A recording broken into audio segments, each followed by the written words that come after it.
Še enkrat lep prisrčen pozdrav danes na prvem hagioterapevtskem večeru v imenu skupnosti Molitev in beseda Slovenija. Danes na prvem hagioterapevtskem večeru bova z vami gospa Terezija Prebil, doktorica, pediatrinja in tudi predsednica naše skupnosti, in jaz, magister Miran Kelvišar, župnik na Uncu in tudi duhovni asistent skupnosti.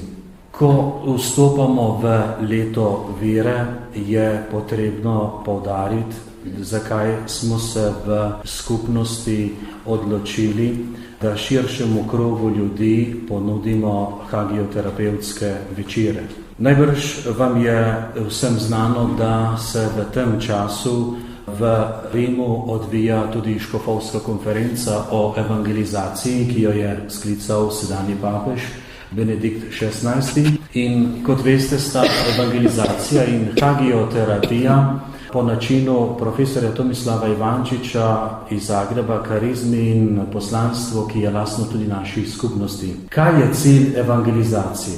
Najprej odpreti človeka za srečanje z živim Bogom, potem za izkustvo in bogatstvo vere in znova odkriti človeku pota prave svobode in smisla življenja. In kaj je naloga hagioterapije? Da zdravi ranjena srca.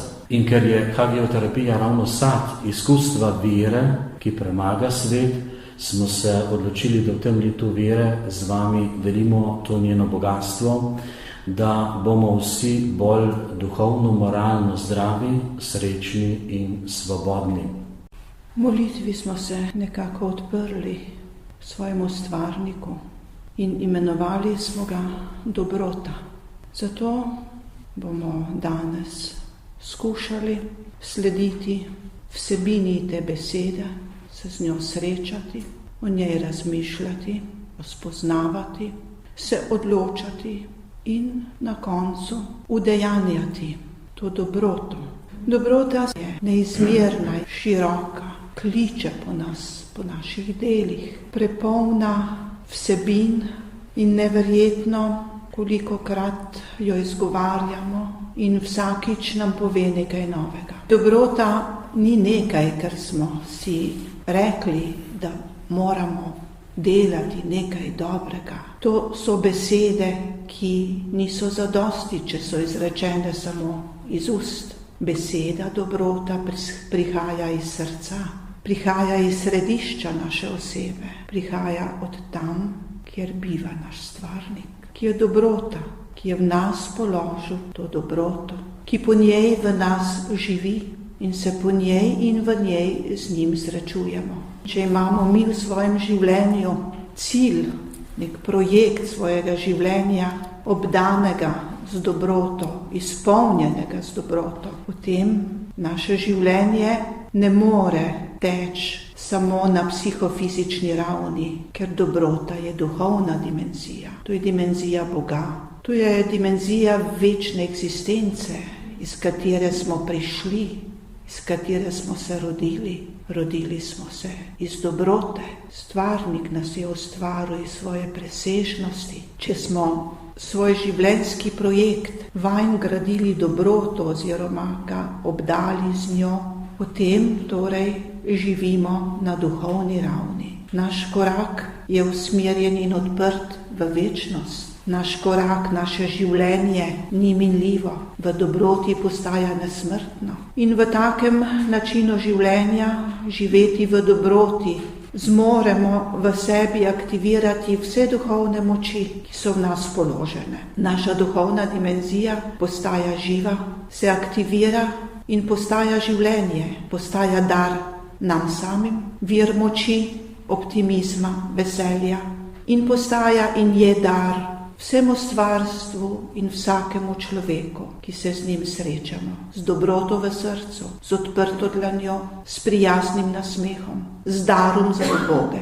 Vidite, to je dobrota. To je dobrota, v katero nas kliče naš stvarnik. To dobroto smo se rodili in naša dolžnost je, da to dobroto razvijamo, da jo nadgrajujemo, da jo oživljamo, da iz nje postaja življenje v dobroti. To se pravi, da smo usmerjeni vanjo. To pomeni, da so naše misli, naši načrti odprti samo za dobro, da so naše besede izrečene v upanju na dobro, da so naša dejanja usmerjena samo v dobro. To pomeni, da smo odprti v pozitivno stran življenja, v zaupanju, da je dobrota tista, ki zmaguje, da je dobrota tista, ki je nepremagljiva, da je dobrota tista, ki zlo ne more blizu. To je ta duhovna razsežnost, duhovna dimenzija človeka, ki je duhovno bitje, ki živi duhovno življenje, ki živi na ravni duha. Torej, dobrota ni nekaj napisanega, nekaj formalno izrečenega. V tem je duša človeka, v tem je duh, duhovna duša, ki je naše središče našega duhovnega življenja človeka. In te vsebine dobrote, kot smo rekli, dobra beseda, dobra misel, naša dejanja, ki prihajajo iz srca, iz duha, iz globin našega resničnega jaza, naše osebe. Te vsebine dobrote se zapisujejo vsako celico našega telesa.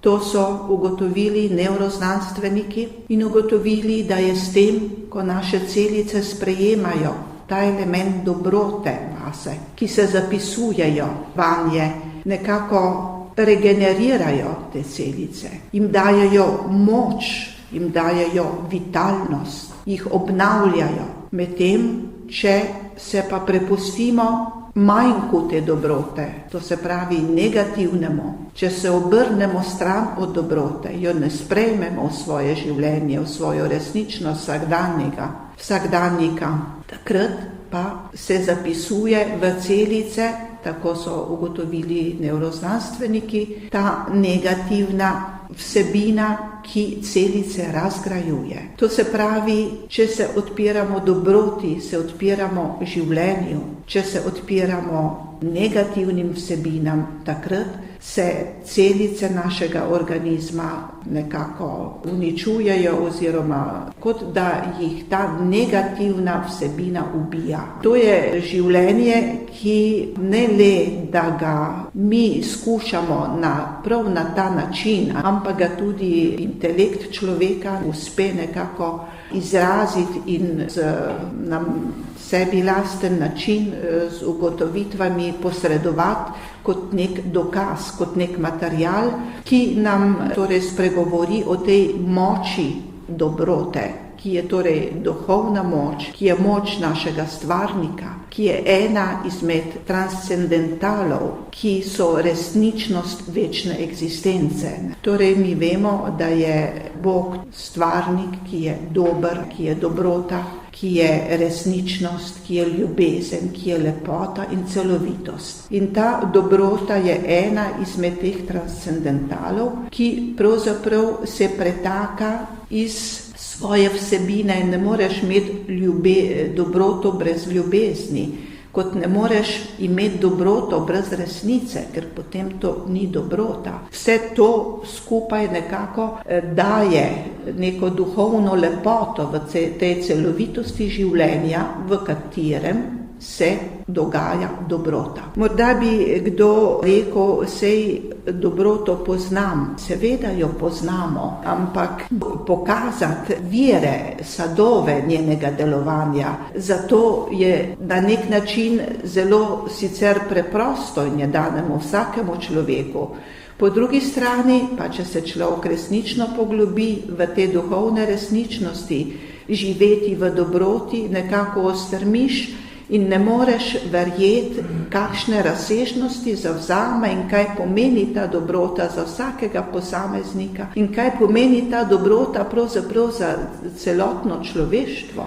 Sem glih danes brala v časopisu, kako je nek filmski igralec ogromne denarje pač pri svojimi vlogami prislužil si in je eden med najbogatejšimi zemljani in pravi, kako je on, ko je vstopal v vsak dan v ta ustvarjalni korak novega dne, kako je za vsak nekako se odprl dobroti in izročil to delo, ki ga bo napravil, že vnaprej, torej delo, s katerim bo pač ogromno zaslužil in tudi delo, ki bo iz tega nastalo, namenu dobrodelnosti. Torej dobrodelnost in res je ta človek ogromno svojega imetja dal za dobro ljudem in je rekel, in vsak dan, ko sem ga tako začenjal, sem želel, da doprinesem s tem k bolj dobremu, k boljšemu svetu. Zanimivo, kako tudi ljudje, ki gotovo niso preprosti in so ne vsakdanji, kako se najdejo med njimi, ki to dobroto na sebi lasten način spravljajo v življenje. Imamo pa ljudi in mnogi smo preprosti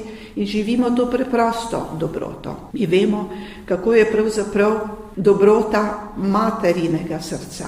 Kaj nam to pomeni? To se ne da nikoli dobro in do konca opisati. O tem govorijo umetniki, izražajo to dobroto na razne načine. Mi vsak od nas poznamo dobroto svojih mater. To njihovo roko, ki nam te dobrine je dajala od vsega začetka, od tega, ko nas je sprejela ob spočetju in rekla da svojemu materinstvu. In vse do konca, dokler je z nami delila življenje in vemo mi, da je ta dar materinstva, to je ena sama dobrota, ki, če je res razvito to materinstvo, odprto v to presežno smer, neizmerno, ki daje v malih in velikih stvareh. Dobrota, ki je pripravljena vzeti od svojih ust in dati svojemu otroku, in dobrota, ki je pripravljena za enega dati tudi svoje življenje. Vidite, to je dobrota. Naše življenje je prepolno teh niti dobrote, ki se prepletajo in nam govorijo o tej resničnosti, ki je v nas, ki je naša duhovna dimenzija, ki je neizčrpna, ki je presenetljiva, kolikih obrazih se kaže in nam prihaja nasproti. Vidite, in ljudje, ki živijo dobroto, to so ljudje, ki nikoli ne bojo imeli tarnanja, česa nimajo. Kaj bi radi imeli? Zato, ker oni imajo vse. Zato, ker dobrota je presežna. V tej dobroti so oni srečni, zadovoljni. Pravijo, to je dober človek. Dober človek je vedno nasmejan, umirjen, posluša svojo dobroto od znotraj in jo živi navzven. To je ta resničnost, te dimenzije dobrote duhovne, ki nas spremlja in je dar Božji. Iz te dobrote smo se rodili, stvarnik nas je poklical kot dragocene, neizmerne in nas obdaril s to dobroto. In to dobroto razvijati v sebi, to dobroto razumeti, te dobroti reči da, ne biti sam vase zagledan in sebi služiti. V dobroti služimo sebi, kolikor se sprejemamo, ker smo Božji dar in smo Bogu hvaležni za to, da živimo. To je Božja dobrota in se za njo zahvaljujemo v zahvaljevanju življenju, ki nam je dano. To je en element in v tem življenju torej smo dolžni odgovarjati in dobroti do sebe, dajati sebi, kar potrebujemo, da lahko živimo. Drugo je potem izražanje te dobrote v okolico, med ljudi. Človek je dar drugemu, ne samo sebi. In ta dar drugemu se izraža preko dobrote. In s tem, ko mi to dobroto v sebi razvijamo, jo oživljamo, ji pustimo, da se izraža na toliko načinov, na tolikih mestih, z malimi darovi, z malimi koraki in z velikimi darovi in velikimi koraki, kakor nam življenje prinaša vsebine nasproti. S tem, ko mi to dobroto živimo, gradimo sebe in s tem mi v sebi oživljamo ta duhovni svet. S tem mi svoj organizem duhovni ozdravljamo, ker Bog je dobrota in Bog je zdravje, duhovno zdravje. In s tem mi dobroto pretvarjamo v svoje zdravje. In s tem, ko smo vedno bolj zdravi, smo vedno bolj dobri in to je neizčrpen krog, ki nima konca. Je vedno večji, vedno bogatejši, z vedno večjo vsebino, pestrejšo in človek postaja ena sama luč. Dober človek je luč za ta svet. Luč sebi, srečen v sebi, sreča za druge in radost Bogu, ker svojo dobroto oznanja svojega stvarnika. On je Božje lice na zemlji. On je poklican, da Božjo dobroto živi in v svetu, v katerem se nahaja, jo oživlja in ji daje vse tiste elemente, ki jih pač potrebuje za to, da se lahko izrazi. Mi se za dobroto na nek način danes, ko smo malo razmišljali o tem, poskusimo odločiti, čeprav jo dobro poznamo, ampak kolikokrat smo se odločili za njo, pa verjetno malo kdaj, a ne? In ta dobrota, ko se za njo odločamo, je prvi korak, ki ga storimo v tem, da zaživimo to resničnost svoje duhovne dimenzije v sebi. In ko se mi za to dobroto odločimo, moramo se odločiti iz srca. To se pravi od tam, kjer jo je Bog položil v nas. Pravimo le, ta je srčno dober človek. Vidite, to je tista živa dobrota, ki ni napisana, ki ni zato, da je sama od sebe. Ampak ta dobrota se naj v naših srcih danes odpre. Naj jo opazimo, da je živa. Dajmo ji duha, odprimo ji srce in naj spregovori. Boste videli, koliko zgodb se bo odprlo, koliko možnosti, koliko štartnih točk, kjer mi to dobroto lahko živimo. Mnogo kje jo živimo, niti se o tem nismo spraševali in s tem ukvarjali. Vemo pa, da ko živimo dobroto, najdemo smisel, smo osmišljeni, smo zadovoljni sami s seboj. In te dobrote, te gotovosti, da je to nekaj, kar nam nihče ne more vzeti, nekaj, kar presega ceno ljudi, kar ne more preiti z našim življenjem, kar seže preko meja tega zemeljskega življenja. To je tisto, kar pravzaprav želimo ob tem zavedanju dobrote v sebi doseči in ob tem se prepustiti tem skrivnostnim delovanjem dobrote v nas. Tako se naše zdravje nekako vedno bolj krepi in v tem živeti dobroto mi postajamo močnejši, mi postajamo pogumnejši, nas ni več strah, mi vemo, da služimo dobroti, za katero stoji sam stvarnik. V dobroti smo varni, nepremagljivi, na način izražanja dobrote enkratni, kot smo kot človek,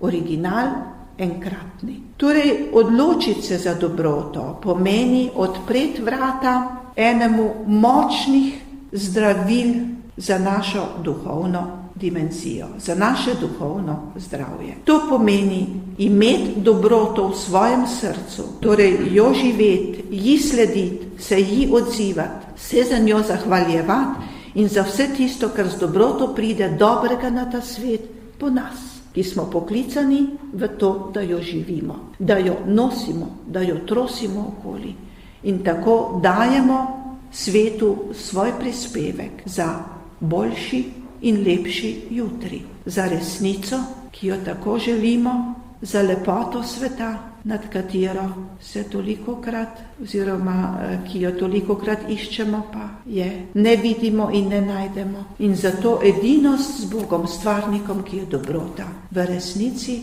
in ljubezni. Torej odločimo se za dobroto, premišljajmo v svojih globinah o njej, kaj smo, kdo smo, kam gremo, kako jo svoj življenjski projekt spuščamo in kako pravzaprav nam to uspeva, kje bi se naj angažirali, da bi jo lahko izživeli, da bi lahko doprinesli sebi in svetu več dobrote in več lepote življenja.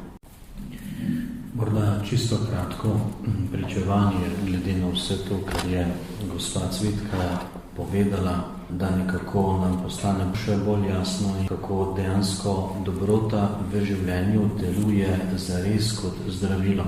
V naši župniji smo danes obhajali 30. dan za gospo Ivanko, ki je bilo tako ime, in to je bila ena sama dobrota v župniji za ljudi in tudi za župnijsko občestvo. In jaz se zmeraj spomnim, da je ona v svojem srcu nosila to dobroto, kadarkoli sem ji rekel, pa sej se ni treba toliko truditi in tako dalje. In mi je zmeraj rekla, poslušajte, Gospod, to jaz delam iz dobrote, to je moje zdravje, to je moja radost, to je moj polet, to je moja izpolnitev življenja. In kako pomembno je, da se zavedamo, da je res dobrota tista, ki oživi človekovo dušo in srce, ki te znova prerodi. Mi pa pojdimo zdaj naprej. Namreč letos obhajamo tudi 95 let od fatimskih prikazovanj, ko je Marija leta 1917 v Fatimi svarila pred vsemi vojnami, revolucijami, nesrečami, ki so se zgodile.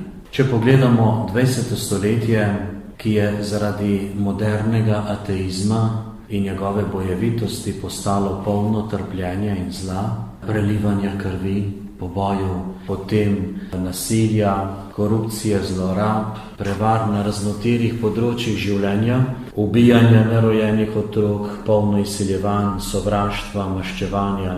In ko to vidimo, se znova lahko vprašamo, ali ni takšna tudi celotna človeška zgodovina. Pomisli, koliko smo nezadovoljni vsak dan nad to ali ono oblastjo, nad gospodarsko krizo, nad svojim zakonom in družinskim življenjem, nad svojimi sorodniki, prijatelji, sodelavci, potem nad celotnimi družbenimi razmerami, pa še s čim drugim bi lahko našteli. Tudi zgodovina stvarjenja nam z Adamom in Evo govori, da sta z odločitvami svoje življenje zapeljala po svoje mimo Boga. Ko človek prepoznava in definira razne probleme v svoji okolici in v družbi, je velika nevarnost in skušnjava, da pozabi na tisto, kar je najpomembnejše. In sicer, kdo je pravzaprav vzrok vseh teh problemov? Oziroma, kdo je problem vsega tega?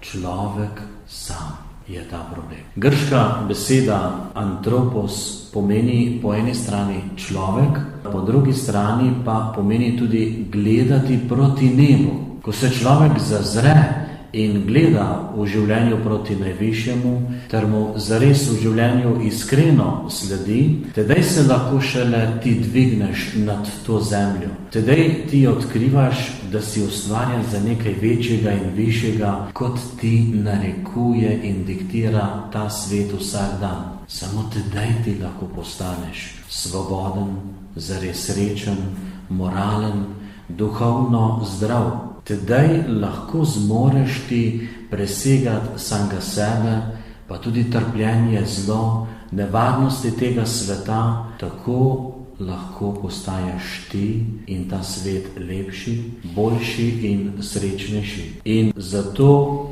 je pomembno, da priznaš sam sebi, da zaradi hitrega tempa življenja tako malokrat pomisliš na najpomembnejše stvari v življenju. In sicer, odkot si prišel, kje so tvoje korenine. Pomisli, da se še manj zavedaš, kje si ti zdaj v življenju nahajaš, oziroma kaj se s tabo sedaj dogaja, kakšna je tvoja identiteta. Najmanj pomisliš pa na to, kaj želiš postati, oziroma kaj želiš iz sebe narediti v življenju, oziroma kako naj sebe uresničiš. In hagioterapija želi pomagati človeku, da znova najde svoje korenine, svojo identiteto, svoje poslanstvo in prihodnost, z eno besedo rečeno, svoje življenje, oziroma samega sebe. In kaj je hagioterapija v resnici? Prisluhnimo sedaj naprej. Torej, hagioterapija je novost. Novost tako na znanstvenem področju, kot v terapevtskem delovanju. Hagioterapija raziskuje človekovo duhovno dušo in njeno zdravje. Zanimivo, ko pravimo torej in njeno zdravje. To je tako kot v medicini.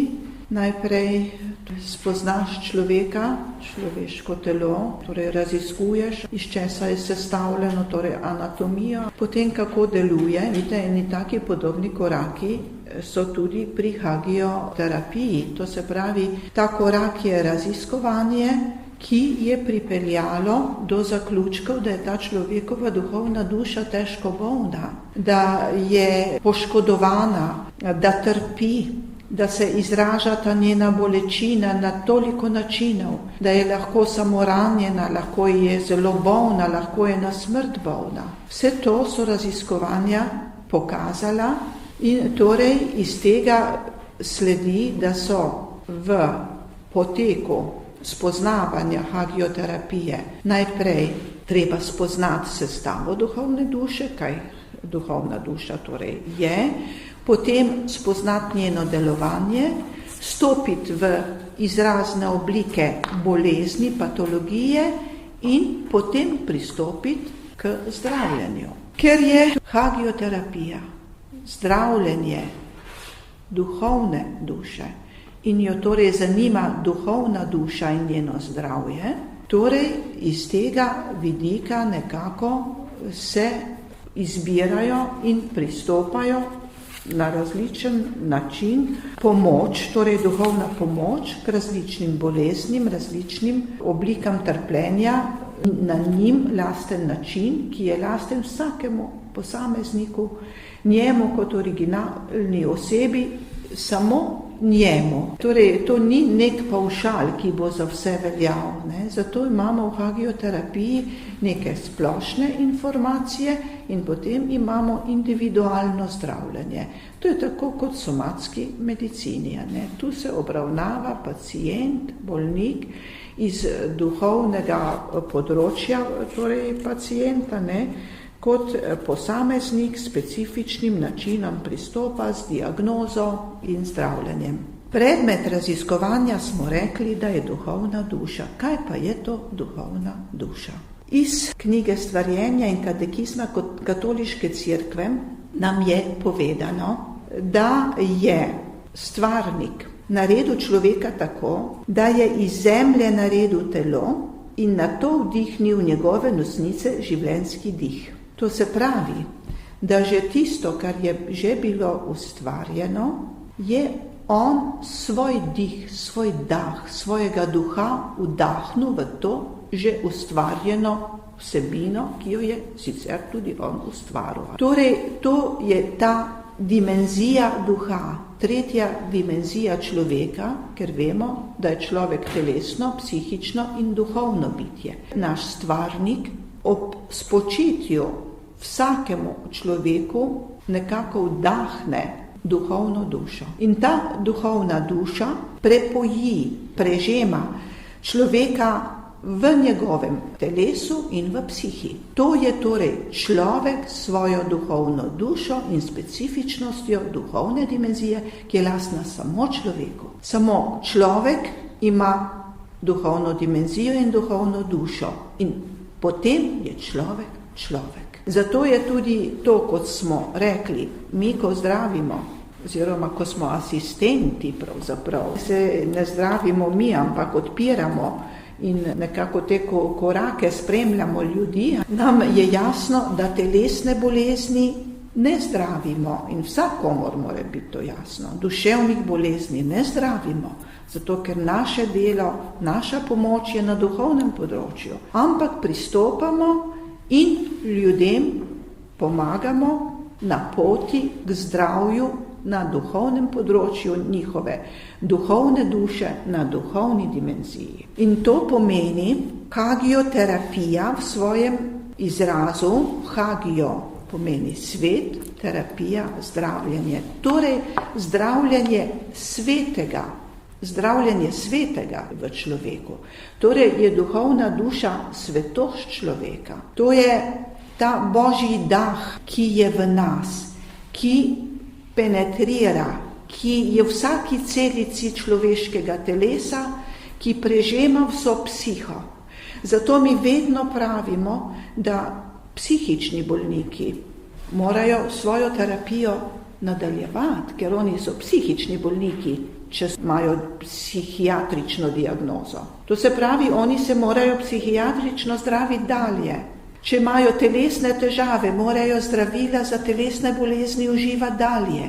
Ker pa ta duh, ker je duhovna duša prisotna tako v telesnih celicah, kot v vseh področjih psihe, in če je duh zdrav, če je duhovna duša se zdravi, potem je to delež k zdravju celotnega človeka. Tako da je tu jasno, da so tu deljena področja, kje se hagioterapija nahaja. Sam izraz hagioterapija je znan že iz srednjega veka. Nastajala so, se pojavljala ozdravljenja, ko so ljudje hodili, dajali so na hagioterapijo na sveta mesta. To se pravi, tam, kjer se je to dogajalo, je bila svetost kraja in vse tisto, kar svetost duhovnega prinaša, je bil izvor zdravljenja, je bila hagioterapija za te ljudi, ki so ozdravili. Tako da ta izraz se že, ko so hodili pač na ta sveta mesta svetnikov, je že v zgodovini torej ta izraz prisoten in govori o zdravljenju s svetim. Zdravljenje svetega v človeku, po svetih poteh se torej to zdravljenje dogaja. Človek je svet v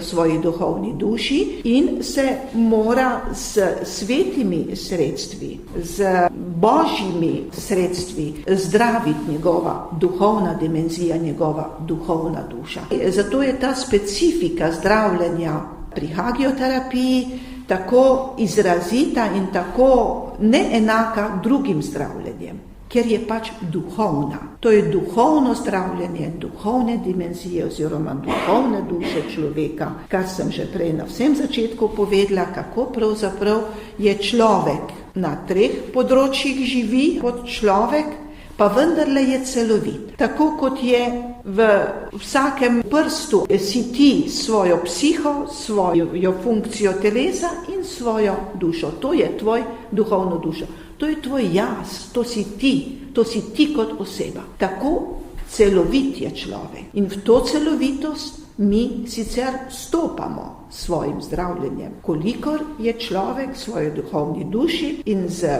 prisotnostjo duha v sebi celovit. V vsaki celici človeka je tudi ta duhovna dimenzija. To je tvoj jaz, to je tisti duhovni jaz, tvoja oseba. To je torej duhovna duša, človekova duhovna dimenzija in njegovo zdravje in zdravljenje te duhovne dimenzije. Torej popolnoma specifično, na znanstvenem področju nekaj čisto novega in torej jasno, da tudi terapevtski pristopi čisto drugačni kot na psihiatričnem področju ali somatskem področju. In disciplina, ki se pa torej sicer jo poslužujemo znanstveno disciplino pri hagioterapiji, je antropologija, posebno sicer filozofska antropologija. Morda še samo to rekla, da je jasno, da samo človek ima to duhovno dimenzijo in duhovno dušo, da ni imajo to jasno, da ne rastline, ne živali in po duhovni duši je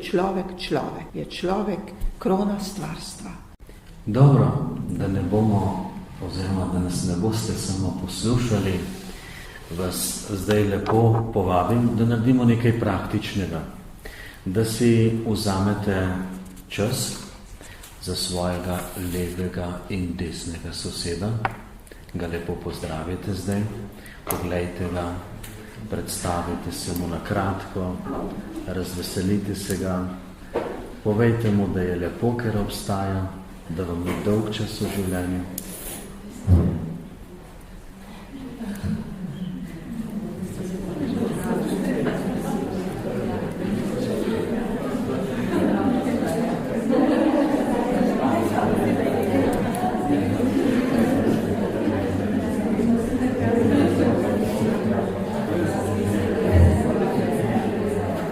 Tako lepo je vas videti, ko se tako lepo pogovarjate, ko se ta ambient odpre za medsebojno razumevanje. In morda je prav, da se ustavimo, zakaj smo to naredili. Namreč eno izmed glavnih vprašanj hagioterapije in tudi tvojega življenja je, kdo je človek oziroma kdo si ti. Pomisli, ko si pogledal v svojega soseda, kaj ti je on povedal, še preden ni nič dal od sebe, še preden ni slišal nobene besede od njega. Ko si se zagledal v njega, si najprej ob njem šele spoznal, da si ti original, da si ti enkraten, da se nihče ne zna tako nasmejati kot ti, da nihče ni takšen, ga ni bilo in ga tudi ne bo, kot si ti, v nasmehu, v čustvovanju, v gledanju, v razmišljanju. In tako, kot se ti nasmeješ, se ne more drug namesto tebe. Samo ti daš lahko tisti bogat delček v mozaik življenja in nihče namesto tebe drug. Torej, vse to ti govori, da ti je marsikaj v življenju podarjeno, da si ti resnično izvirno bitje, da je prav, da spoznaš svojo enkratnost in originalnost. In prav je, da se vedno znova spomniš, si ti morda določil, kakšne bodo poteze tvojega nasmeha ali kako boš razmišljal in čutil z drugimi. Nekdo je, ki ti je ravno tebi to podaril. In zato si ti obdarjeno bitje. To pomeni, da ne smeš nikoli pozabiti, da si ti sad Božje dobrote, Božje zamisli, da si ti Božje delo. Samo še ena stvar, ki bi te jo rad spomnil. Pomisli, zakaj si ti danes in vsi drugi ljudje ta večer pa vsak dan oblečeni v različna oblačila. Kaj ti to pove? To ti lahko samo pove, da si ti vendarle zmeraj na poti. Ti si torej popotnik na tem svetu in tu si samo prehodno na tej zemlji. In vsi smo na tej zemlji samoromari in apostol Pavel nas na to spominja, ko nam pravi, da je naša domovina v nebesih. In ko ti delaš vsak dan vedno bolj dobro, ko se opredeljuješ za to, kar je dobro, lepo, resnično in eno, se tvoje zemeljsko življenje spreminja v večno življenje. Ti si torej rojen na zemlji zato, da bi se že tu lahko rodil za večnost. Kaj to pomeni? Če bereš Janezov evangelij, Janezovo pismo, Janez jasno in odločno pove, da ti s svojimi dejanji že tu na zemlji pišeš, kakšna bo tvoja večna in absolutna prihodnost. Če to delaš dobre in čudovite stvari, potem je v tvojem srcu upanje na absolutno blaženo prihodnost. Če pa delaš slabe in hude reči, potem pa veš, kaj je v dnu tvojega srca. Pesimizem, zlo in še druge stvari. Vsako dejanje, misel in beseda ima odmev v tvojem življenju. Zato pazi na svojo misel, ker bo leta hitro postala beseda. Pazi na besedo, ker bo hitro leta postala dejanje. Pazi na dejanje, ker bo leto hitro postala navada ali razvada. In pazi na razvado, ker bo lahko hitro postala odvisnost tvojega življenja. In pazi na odvisnost, ker bo tale hitro povzročila tvojo smrt, najprej duhovno, potem pa še telesno. Zato je tako pomembno, da se zavedamo, na tej zemlji smo samo prehodni. In hagioterapija je najprej sistematska, strokovna, duhovna pomoč človeku, ki trpi. Janez Pavel II. Pravi v okrožnici o odrešenskem trpljenju, da je to telesno trpljenje lahko hitro najdeti in diagnosticirati. Moralno trpljenje, ki pa je duhovnega izvora, je pa veliko težje diagnosticirati in najdeti. In je le to velikokrat hujše in težje kot telesno trpljenje. In to je predmet hagioterapije. In po drugi strani pa ravno zaradi tega je hagioterapija tudi duhovni karitas in duhovna medicina ter metoda antropološke medicine. Po drugi strani pa se moramo zavedati, da hagioterapije ne smemo enačiti niti z karizmatičnimi molitvami, niti z molitvami za notranje zdravljenje, niti z drugimi alternativnimi praksami, ker hagioterapija preprosto to ni. Torej, hagioterapija ni niti konkurenca ali alternativa medicini ali psihiatriji, ki sta pristojni vsaka za svoje področje, ampak hagioterapija ima avtonomno svoje delovno področje.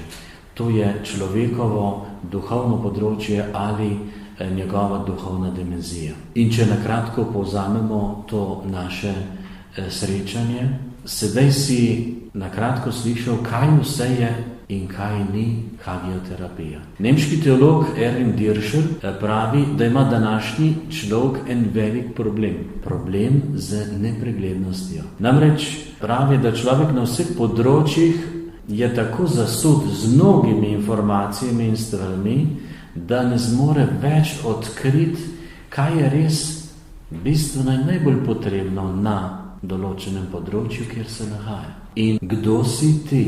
In kaj nisi ti? In oziroma kaj še nisi postal, pa bi lahko, je še kako pomembno življenjsko vprašanje zate. Od tega vprašanja, še bolj pa od tvojega praktičnega odgovora, je odvisno, koliko bolj bo tvoje življenje pregledno, rodovitno, uresničeno, celovito, torej koliko bolj bo polno in srečno. Zapomni si, ti si Božji projekt. Zato je potrebno, da znova odkriješ sebe v prvotni Božji luči, da se znova najdeš, da se znova rodiš, zadihaš in uspeš. Vzemi si zdaj nekaj trenutkov tišine, pomisli, kaj vse si ta večer slišal in kaj se te je najbolj dotaknilo. Kaj je bilo tisto, kar je bilo zate? V letu vere smo in zavedaj se, da vera ni samo posredovanje nekih naučenih resnic oziroma verskega znanja, ampak da je predvsem praksa oziroma življenje. Vera je zmeraj sestavljena iz 3 elementov. Najprej iz poslušanja, kakor pravi Pavel, drugič iz premišljevanja in tretjič iz uresničevanja. Danes si lahko doživel, kako se te lahko molitev dotakne in te notranje spreminja oziroma prenavlja. Kako se lahko učiš moliti tudi še na drugačen način, kot si do sedaj to počel. Obenem si znova najbrž spoznal, kako je poleg tega treba tudi iskreno premišljevati, spoznavati in iskati, kdo v resnici sem in kdo nisem jaz. Potrebno se je spoznavati v pravi luči, se očiščevati, da bo naše življenje čim bolj pristno, torej v duhu in resnici. Do naslednjega srečanja, ki bo čez 14 dni, 12. novembra ob 19. spet tu, imaš veliko spodbud, ki jih lahko na sebi uresničiš. Le to prinaša prave sadove, Božji blagoslov, notranji mir, prostost, srečo in zato je vredno živeti. Tako hvala za ta večer, hvala, da ste bili z nami in veseli bomo, če vas je kaj nagovorilo, če vas je kaj znova spodbudilo, da naredite še kaj lepšega v svojem življenju naprej. Pa dobrodošli in povabljeni še drugič. Hvala za pozornost, pa lahko noč.